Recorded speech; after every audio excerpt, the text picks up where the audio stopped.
do I have the right mindset for a career change?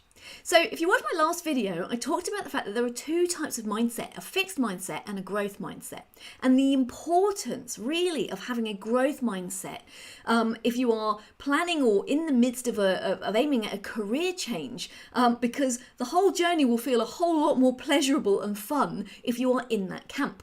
However, if you find yourself right now sitting more likely in the fixed mindset camp, fear not, it is absolutely possible to change your perspective and move towards and cultivate the growth mindset that will just generally feel better. So there are three practical ways in which you can actually do this. The first is actually trying to overcome fear of failure by actively courting it. Now, that might sound ridiculous, but the psychology behind it is clever. If you are taking steps towards a career change, whatever that might entail, and you are deliberately aiming to fail, so you are expecting things not to work, you are expecting to be ignored, or for things to just outright fail, what happens is that the more those things happen and the more failures you have and the more you chalk them up, the less sting each failure has, the less impact it has, so that it doesn't hinder your momentum.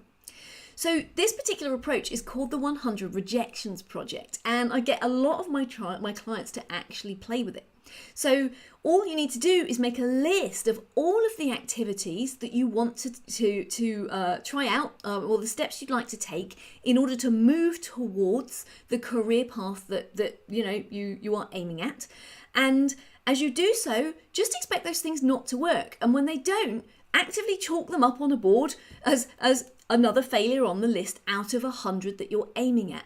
And seriously, you will find over a period of time that it just doesn't feel that bad. It starts to feel like learnings rather than failures that help fuel how you then go about the next step until you keep trying and eventually get to where you want to be.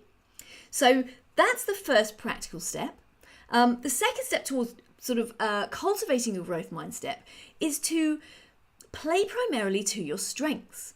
Now, that might sound really obvious, but it's actually not what we're taught.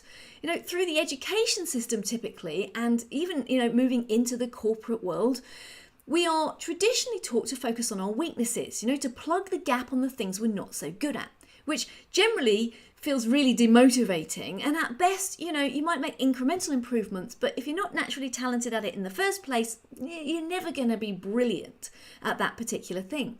So the psychology behind focusing on your strengths, particularly when it comes to how you apply those strengths to moving towards your ideal career path, is that A, you're going to love it, and B, you're much more likely to be successful.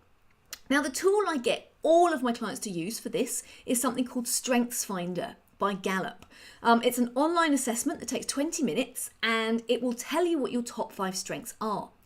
And then once you can start to plan out the activities and the steps that you take using or aiming to use the things that you are best at, that light you up, make you feel good, and that you are naturally talented at, because you're much more likely to be successful if you take steps in that manner.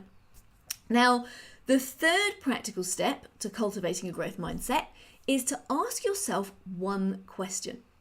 Now, this is a question you need to ask yourself every single time you recognize that you are having a negative thought in relation to your ability to effect a change, to move into something new.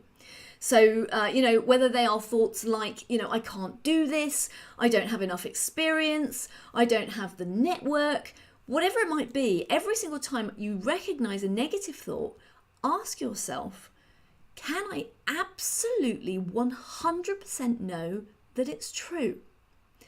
Because 99.9% of the time, it's not true. It's simply a fear-based thought generated by your mind, in a well-meaning attempt to keep you safe on your unfulfilling treadmill. So just keep asking yourself that thought, can I absolutely 100% know that that thought is true? And if the answer is no, have a go at it anyway. So that's it. You know, if you try any one of those 3 practical approaches, it will absolutely move you away from a fixed mindset and into a growth mindset, which will just make your journey towards a career change feel so much more pleasurable and likely much quicker to achieve. So have a go.